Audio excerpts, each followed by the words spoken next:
আচ্ছা, এমনি তো আর বলি না, গ্রামে থাকার অনেক সুবিধা। আসলেই কিন্তু অনেক সুবিধা। যাই হোক, আমি তো এখানে সকাল সকাল এই তো গরম গরম খিচুড়ি খেয়ে নিব। হে এভরিওয়ান, আসসালামু আলাইকুম। কি অবস্থা সবার, কেমন আছেন? আই হোপ সবাই অনেক বেশি ভালো আছেন। আলহামদুলিল্লাহ, আমিও ভালো আছি। গ্রামে থাকার সুবিধা তো অনেকই আছে, আর যারা জয়েন্ট ফ্যামিলি তাদের তো অসুবিধার কোনো শেষই নাই। যারা স্বামী স্ত্রী বাইরে থাকে তারা তো এই সকালের খাবারটা ভুলেই যায় খেতে, কিন্তু যারা জয়েন্ট ফ্যামিলি গ্রামের বাড়িতে থাকে তাদের তো সকালে এই মাস্ট বি খাবারটা খেতেই হবে। তো অনেকদিন তো হয়ে গেল আমি গ্রামে চলে আসছি, তো আসার পথে তো প্রতিদিন সকালে একটা না একটা খাবার থাকেই। আর হ্যাঁ, সকালে কিন্তু একবার উঠে তখন একটু হালকা পাতলা একটা খাবার খেয়ে নিই, তারপরে ভারী খাবারটা 10টা কি 10:30টার মধ্যে সেরে ফেলি। এরপর তো এখানে আমি খাবারটা খেয়ে নিবো। আর এখানে সবজি কিছুই রান্না করছিল আমার শ্বশুর আব্বু। আম্মু তো দুপুরের জন্য মাছটা ভিজিয়ে নিল, তো ভাবলাম যে এটা দিয়ে 2 পিস মাছ আমি ভেজে খেয়ে নিই। খিচুড়ির সাথে খেতে অনেক বেশি ভালো লাগবে, তার জন্য আমি 2 পিস মাছ ভেজে নিলাম আর একটু মরিচও ভেজে নিলাম। রোদ্রে বসে বসে খাবারটা খেতেছিলাম, অনেক বেশি ভালো লাগতেছিল। এরপর তো দুপুরের জন্য দেখি আম্মু সবকিছুই কেটে বেছে পরিষ্কার করে নিয়েছিল, তো এখান থেকে আমি একটু শুট নিয়ে নিলাম। আসলে বাবুর জন্য তো রাত্রে তেমন একটা ঘুমাতে পারি না, তাই বেলা করেই ঘুম থেকে উঠি। আর আব্বু আম্মু কিছুই বলে না, তারাও ডাকে না, এর জন্য আমিও উঠি না আর কি।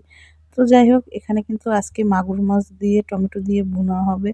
তো এই তো আমি বসে পড়লাম রান্নাটা করার জন্য। আর রান্না গুছানো থাকলে তো রান্নাটা করতে অনেক বেশি ভালোই লাগে, তাই না? হ্যাঁ, আমার কাছেও অনেক বেশি ভালো লাগে। তো আম্মু সবকিছুই তো এখানে গুছিয়ে দিয়েছে, কেটে বেছে সবকিছু পরিষ্কার করে আমাকে দিয়েছে। আমি শুধু একটু মাছটা ভেজে নিব।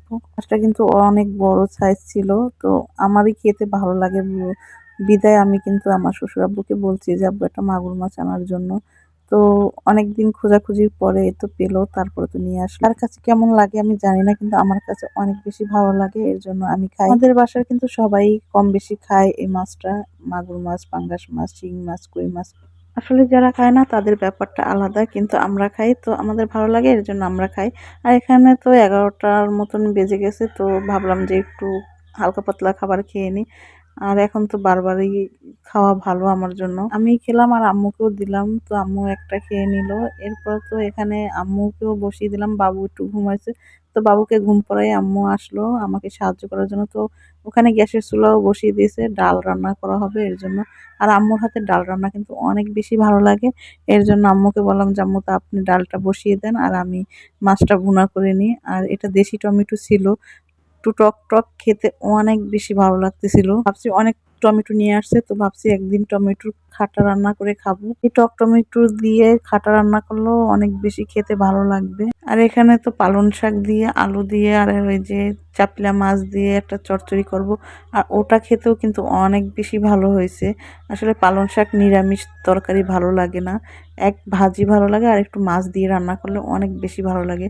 চিংড়ি মাছ বা যে কোনো মাছ দিয়ে রান্না করলে অনেক বেশি ভালো লাগে। তো ভাবলাম যে আমি এই মাছটা দিয়ে রান্না করি।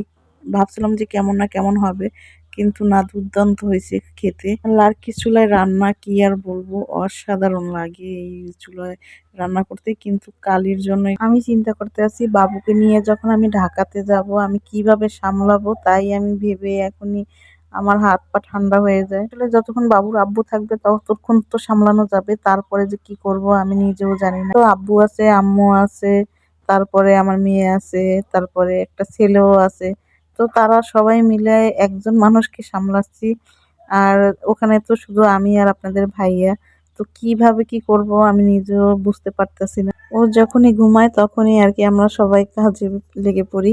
আর নয়তো ও যখন উঠে যায় তখন আর কি একটু বিরক্তিকর। খেলাটা তো বুঝে না, কারণ ওর বয়সটা তো অনেকই কম। যখন খেলা বুঝে যাবে তখন হয়তো খেলা করবে, কিন্তু তারপরও কিভাবে যে আমি কি করব আমি বুঝে উঠতে পারি না। আম্মু তো বলে যে আম্মু আব্বু বলে যে আমাদের কাছে রেখে যাও। তো যাই হোক, ও তো অনেক ছোট, ওকে তো এখন রাখা যাবে না।